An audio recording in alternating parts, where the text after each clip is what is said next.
Welcome to Practice English Daily. Today, listen to a story about Emma and her big school presentation. Repeat the words you hear.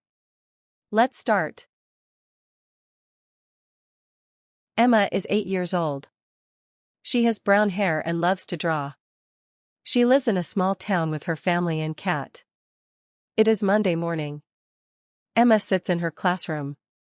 Today is her turn to give a presentation about dolphins. She prepared pictures and facts. Everything is ready. But Emma feels nervous. Her hands shake. Her heart beats fast. She thinks, what if I forget my words? She walks to the front. She opens her mouth, but no words come out. Her face turns red. Emma's best friend, Maya, smiles at her.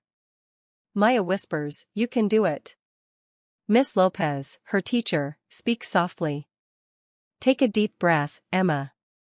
Look at Maya. Just talk to her. Emma closes her eyes. She takes 3 deep breaths. She looks at Maya and starts to speak. Dolphins are amazing animals. Her voice gets louder. She talks about dolphins.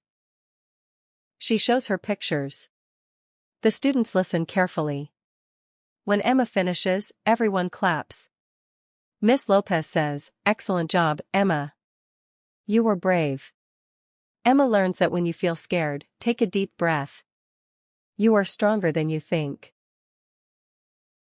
3 key words from the story. Repeat after me.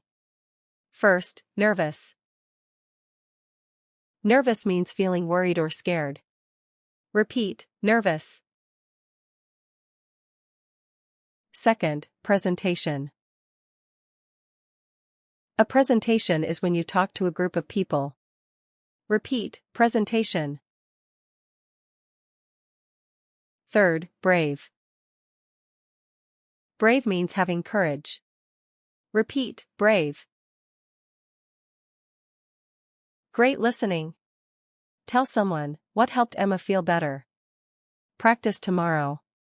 Bye from Practice English Daily.